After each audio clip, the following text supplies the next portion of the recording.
In this episode, we discuss the Great Migration, the factors that drove it, and how this mass redistribution of people who were already in the United States in the beginning to middle of the 20th century played such a huge role in the evolution of the country that we see today.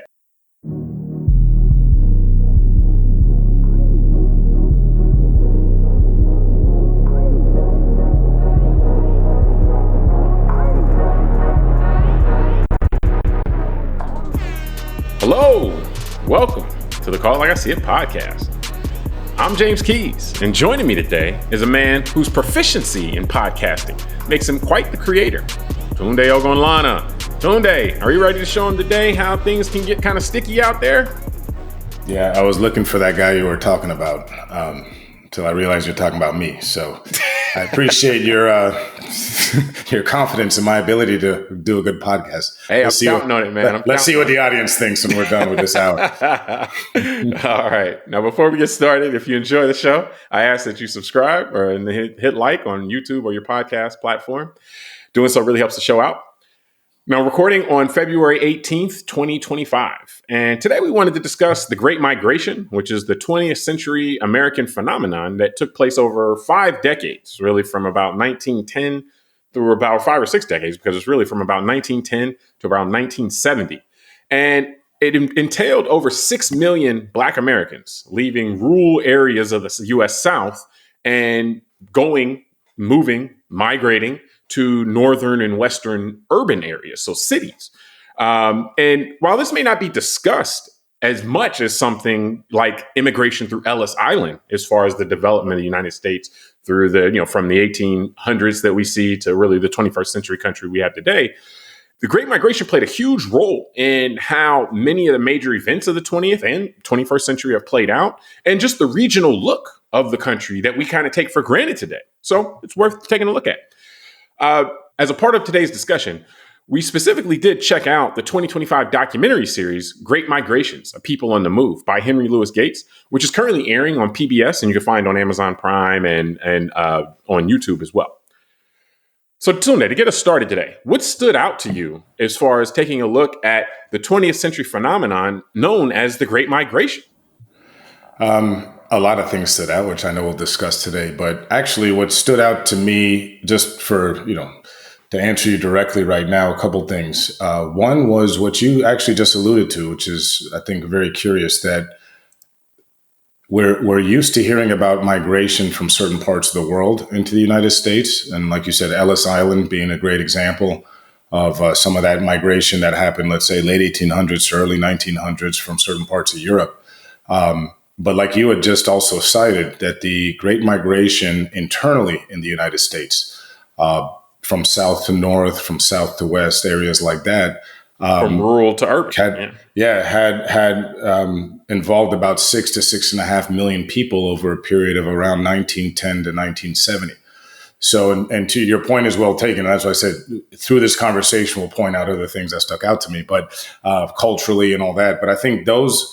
Like the idea that there's this huge mass movement of people over just, a couple generations, and that history is not as discussed as the migration patterns of others, I find interesting. Yeah. And then something like you said about from rural to urban, things like that.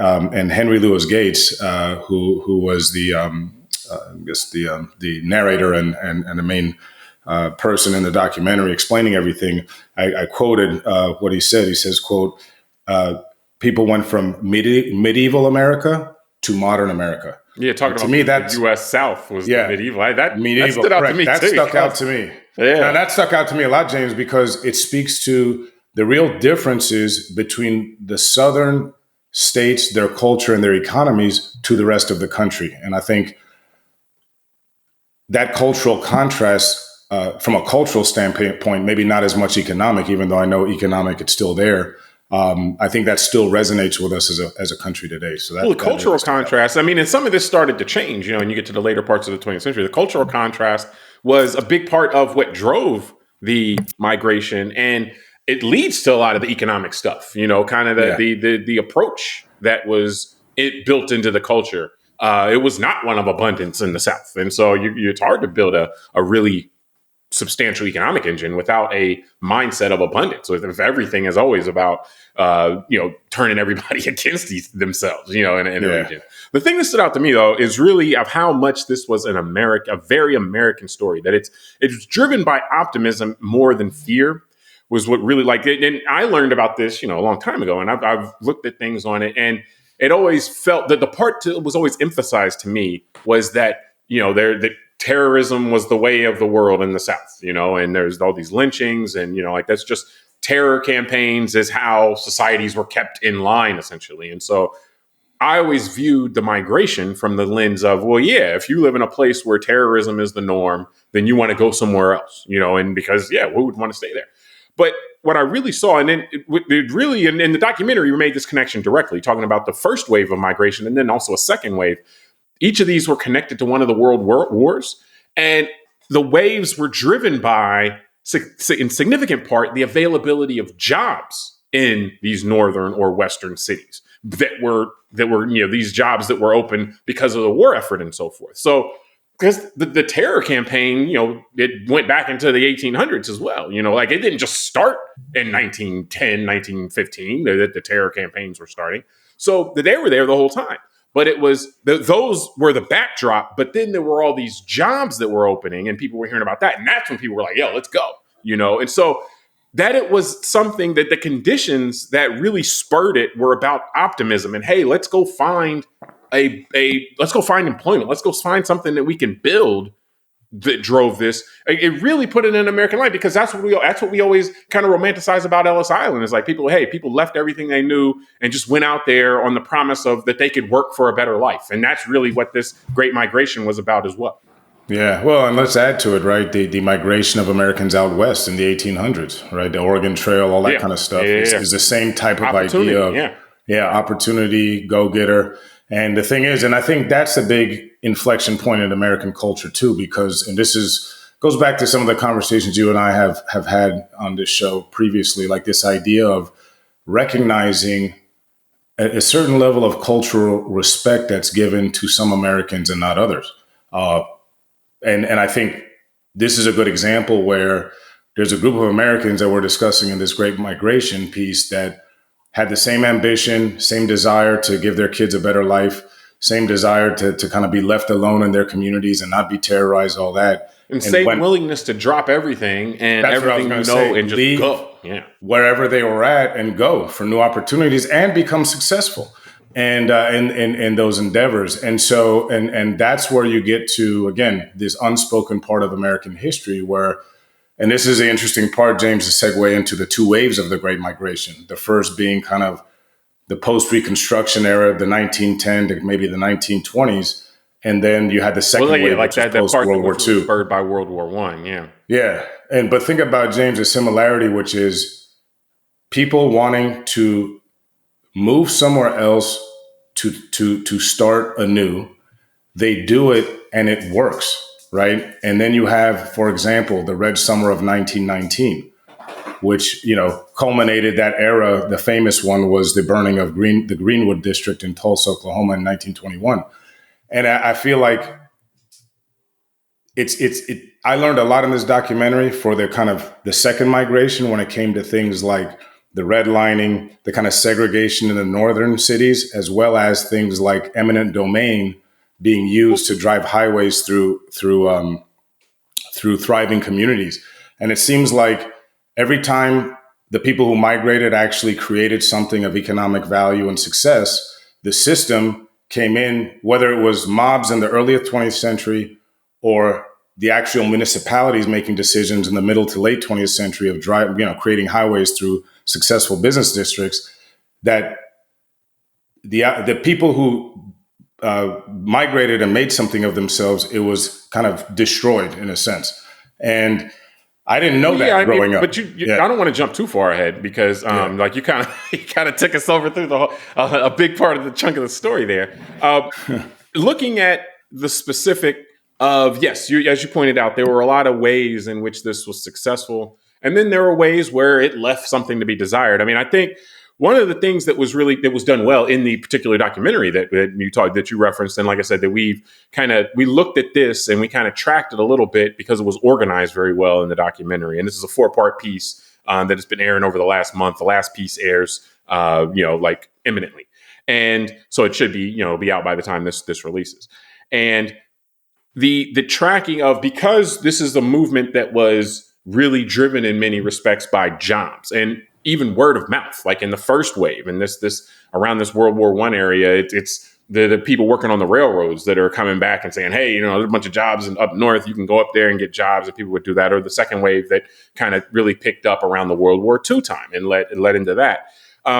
As far as working, there was some success. It wasn't always successful for everyone. When you got that many people moving, everybody's not going to have the best, but people did go and had some success, as you said, created business districts and so forth. But there were also ways where it didn't work. As you already alluded to one, like the idea of jobs might have been the lure, but the idea of escaping terrorism was part of it as well. Like, that's why if they were happy where they were, then maybe even with the promise of the jobs, they might have been like, we'll do something here, But the idea of, hey, we buy something, people just show up at our house and kill us and take our land and stuff like that was a threat that was worth leaving as well. So when you go to the North, though, or go to the West, a lot of that stuff followed you there as well, as you pointed out with the Red Summer 1919. So I look at a lot of the ways, and it's, again, very American. Nothing works out 100% the right or a way as you would draw it out.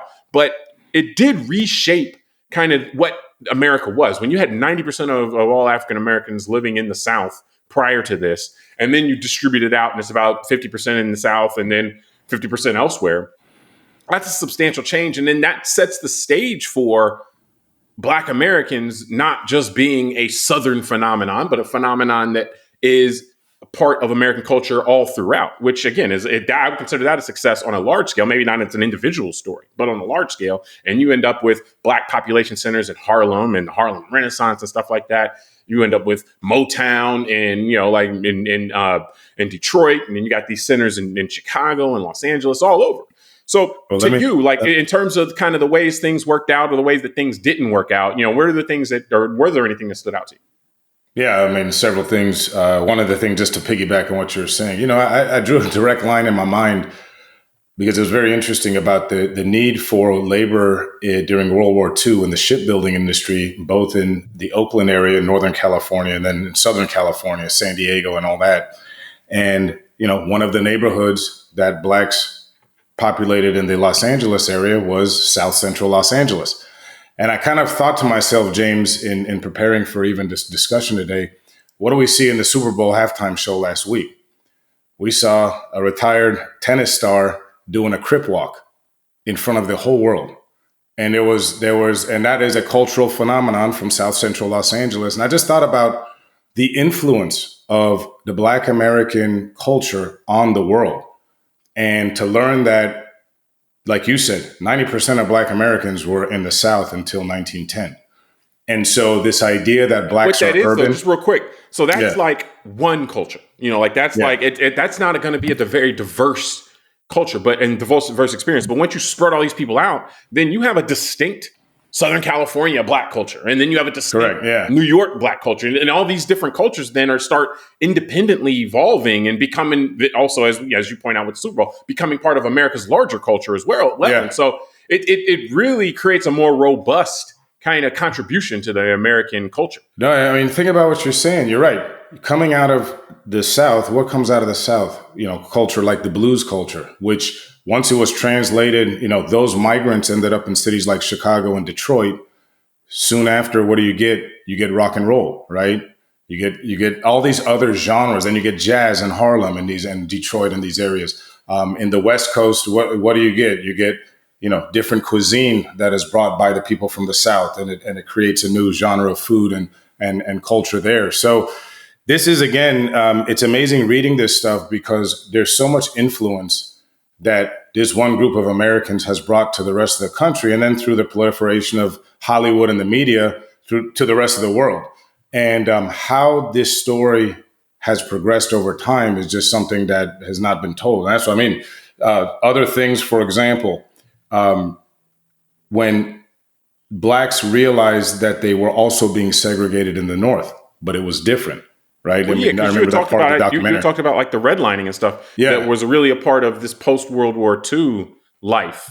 And, that's something that we've touched on briefly. But in terms of how that was really a fundamental characteristic of, okay, well, you got all these black people showing up in these places. And it's almost like these cities put up these defense mechanisms to really make sure that the spoils and the benefits that were being created in these cities were not being shared too broadly. It was really interesting. So, I mean, did you? I know you wanted. I cut you off. Well, the problem is when you bring up these facts, these historical facts of America, then this is where you run against the resistance of the majority group in this country to want to discuss these things. Yeah, well, some, obviously. Let's just put it this way. Enough that we still have to, not discuss them openly without threat of retaliation from the state, right? Even though we have freedom of speech. But that's a whole different show. But anyway, but that's what I'm saying, James, is that because then when you have to discuss this, you naturally have to discuss something like systemic racism, right? The idea that the FHA, a federal housing authority, was allowed legally not to give loans to black people to buy homes. Or the GI Bill after the Second World War excluded blacks, but sent 10 million white Americans to college. All those examples are examples where then 2-3 generations later, one can appreciate when you and I are growing up as kids in the 80s and 90s going to school, no one's talking about that part of the history. So what is everyone else doing? We're looking around saying, wow, why are all these black people in this condition and everyone else is in that condition? And the same with immigrants when they come to this country, so on and so forth. So it becomes, again, where some of us in this country have this information and many people don't. And that's why a lot of times when it comes to American culture and history, we're talking past each other, not with each other and to each other. And so that, to me, James, is really what stuck out with a lot of this, is that you're looking at things like, I mean, there's a lot, right? Like the idea of housing covenants, for example. Yeah, I want to touch on that. Well, let me jump in because go ahead, man. The thing I want to discuss that too. Well, the thing that you pointed out how some of us have the information and other ones don't. But the thing is that all of us are 100% sure that we know what's going on, though. Even the people that don't have the information, it's not like they're like, oh, well, this is what I think, but I don't know. People don't account for the things they don't know, so to speak, or at least in many respects. But what I saw with this, and this talked really about in that mid 20th century period, and where you had black folks that are having success in these areas and so forth, but they were still being kept in really small areas of the urban areas of the cities and so forth, and not allowed to kind of expand out in different places. And one of those was restrictive covenants, and these eventually were challenged using the law. And eventually won, at the Supreme Court level, it was found in these restricted covenants, which said basically in the deed, you couldn't sell it to a black person, or you couldn't sell it to a Jewish person or something like that. This was written into the deed. And so these would be used to prevent, even if somebody did successfully buy a house, they could come and get sued or prosecuted criminally for buying it because, hey, the restrictive covenant says on the deed says a black person can't buy this. You bought it, so now you're a criminal and so forth. So they eventually get challenged. The U.S. Supreme Court rules them unconstitutional. What that really brought out to me, because we know a lot of the things in this mid 20th century period where black Americans were able to get access to the franchise, to rights in the United States, to be able to take advantage of this free society, quote unquote, was done through their use of the legal process and constitutional arguments to make these gains, and whether it be Brown v. Board of Education or the Supreme Court knocking out these restrictive covenants. What it made me realize with that, though, there's a reverse side to that. And there are people who are losing these battles. And I wonder, I think you look at this and you're like, man, the black Americans are the most constitutionally kind of adhering to people in the United States. They're always saying, hey, but what about the Constitution? Hey, we should have the right to vote. We look at the Constitution and so forth. There's also a flip side where there's a bunch of Americans who seemingly their main objective is to avoid the Constitution. With all of these, the Constitution must be kind of something that they're almost hostile to, because every time they try to do something to try to keep black folks out of this area or keep black folks out of their schools, the Constitution comes in and makes it says they can't do that. So don't worry, James. It was recently removed from the website of the White House, so you might get your wish that it goes I away. wonder, as much as I look at and appreciate the U.S. Constitution, if there are equally people who look at it and resent it and say, man, all of the stuff that we want to do, we're not able to do because of this freaking Constitution. Yeah, And so James, you're right. So let's go there because the documentary talked about it, which is very interesting, which was the beginning of Black enfranchisement in the North because their ability to vote. Yeah. Right. And that's what I'm saying. Like, that's the stuff to me that was like, yeah, see, this whole thing about, in today's language, we'll say, handouts or DEI stuff is again a projection, because those same people, James, that are hostile to the idea of the United States Constitution, maybe they like the Constitution of the Confederate States of America, but they are hostile to the United States Constitution because they do want to limit access to things like the ballot box to people, because in their minds, they must feel that if they actually have to have a true equal playing field, somehow they or their children may not be able to compete with maybe people like you or I. However, at the same time, those same people want to use excuses that people like you or I may not be as intelligent or as at the same level of humanity, that we deserve to actually have a seat at the table for some of these things. And that's what I mean by, whether it's the Red Summer of 1919, whether it's the redlining, whether it's, creating highways through successful Black business districts to break them up over time.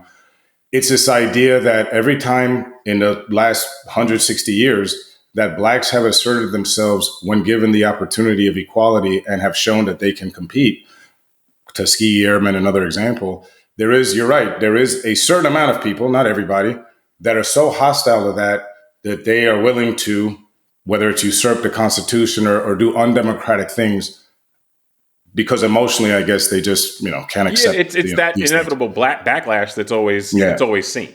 But the thing is that I think I just worry about my own blind spot with this. Is really what I like when I pull away and I'm looking at this, I'm just like, man, because I'm walking around thinking that we're all in on the Constitution. Like, that's what makes us American. You look at the oath of office, the oath of enlistment, all of those talking about protecting and defending the Constitution. Like, not about, these other abstract ideas or serving one person or that one person will save us from everything. It's all about the Constitution. And I'm walking around thinking that, we're all in on that. But this just puts it in my face that, no, we're not. There are a lot of people who would want that the Constitution stands in the way of them creating the kind of society that they apparently want to create. So I think the migration piece just kind of emphasizes that, and also the resilience of Black folks to continue to try to get the United States to live up to what it says it is in the Constitution, and the successes that have been had over that. So a couple things to that, James. I just want to say this one because it's important. In learning, again, or being reminded, I should say, that especially the migration to Detroit, where Blacks were being employed by the booming auto industry, those Black Americans are one of the reasons why all workers in the United States today enjoy certain rights, like overtime pay and certain things like that. And I think, to your point, the story of Black Americans pushing for equality is a story that actually led to all Americans getting more enfranchisement, whether it be employment rights, whether it's immigrants coming over and not being discriminated against once they arrive in the United States. And so that's something, again, that the documentary helped me appreciate even more so, that where these people migrated to and the challenges they faced, whether it was the housing covenants on the West Coast in California, whether it was workers' rights in Detroit, whether it was issues in New York because of all the other immigrant groups they had to deal with and all that. These are things that over time became like their struggles and their fights against certain things became codified in the American system. And I think you're right, James. There's some people, because we see this now in our political discourse, that are hostile to some of these protections for the everyday citizen. And I'm saying not protections for Black people, I'm talking about like workers' rights stuff, protection for women, things like that have all morphed out of this kind of 160-year struggle of Black Americans looking to have the country live up to the ideals of the Constitution. Yeah.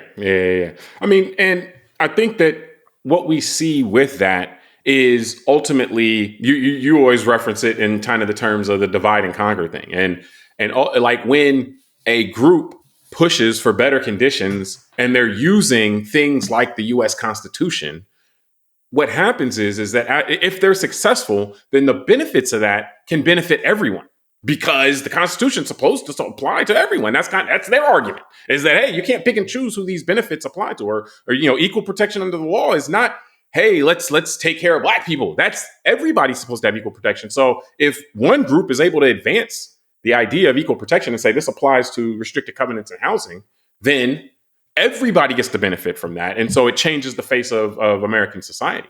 So ultimately, I do think, and I mean, the documentary goes much more beyond this. We were looking really at the Great Migration piece, and it actually even touches on later on in the documentary pieces on the reverse of the migration that's happened, in let's say the last 60 years or 50 years or so. And then also just immigration coming from Africa and the Caribbean and so forth. So it beyond just much more detail in the Great Migration. So, but obviously we're not going to discuss the whole thing, but the Great Migration piece though is something that just as an American, you should know more about it, or we should all know more about, because it really does. Even the civil rights movement and how that was influenced by the fact that in the years leading up to it, Blacks had dispersed and evolve. Like when you disperse, when you're all together, you kind of evolve in one group. But when you disperse and then continue to evolve, you evolve in different directions. You have different experiences and so forth, that if you come back together, you can bring all that in. And so we saw how that played out in things like the civil rights movement.